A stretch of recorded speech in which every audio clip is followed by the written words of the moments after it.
মুশফিক ভাই কিন্তু সবারই রোল মডেল, বিশেষ করে ট্রেনিংয়ের ক্ষেত্রে।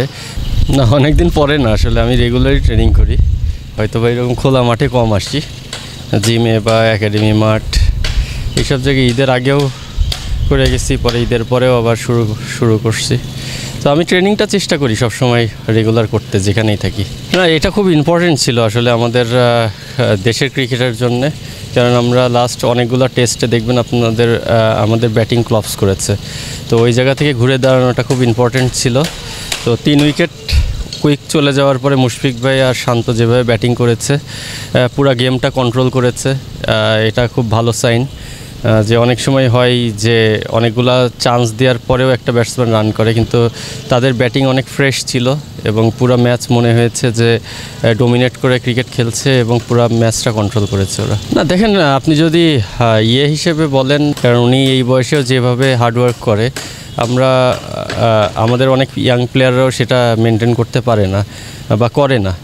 তো জিনিসটা হচ্ছে ওনার সেই ডেডিকেশন আছে, ওনার সেই ইচ্ছাটা আছে, সেই জন্যেই উনি এরকম করে। আর আমি মনে করি না যে মুশফিক ভাই টাইপের ক্যারেক্টার সবাই হতে পারে, এগুলা স্পেশাল, এগুলা খুব অল্প কিছু সংখ্যক মানুষই যুগে যুগে আসে।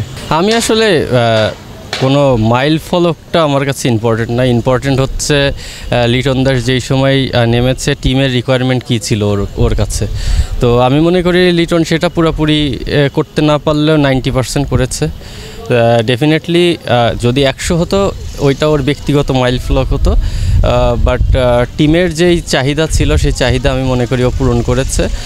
আর ভুল করতে করতেই শিখবে, যেহেতু 80 করছে 90 করছে, ওর অ্যাবিলিটি আছে।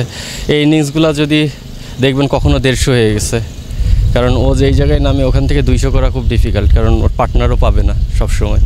তো আমি মনে করি যে লিটন তার 90% যে জব ছিল সেটা পূরণ করেছে টিমের প্রতি, আর 10% যেটা বললেন 100 মিস হয়েছে, ওটা হলে 100% হতো না। পরিকল্পনা বলতে এখন নিজেকে ফিট রাখা, নিজের স্কিলগুলো ডেভেলপ করা, যেগুলো আমার হাতে আছে সেই কাজগুলোই ঠিকঠাক মতন করে যাওয়া।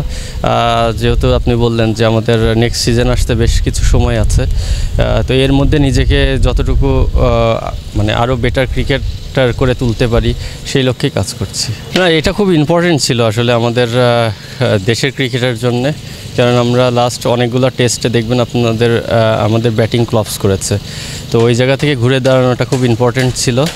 তো 3 উইকেট কুইক চলে যাওয়ার পরে মুশফিক ভাই আর শান্ত যেভাবে ব্যাটিং করেছে, পুরো গেমটা কন্ট্রোল করেছে, এটা খুব ভালো সাইন।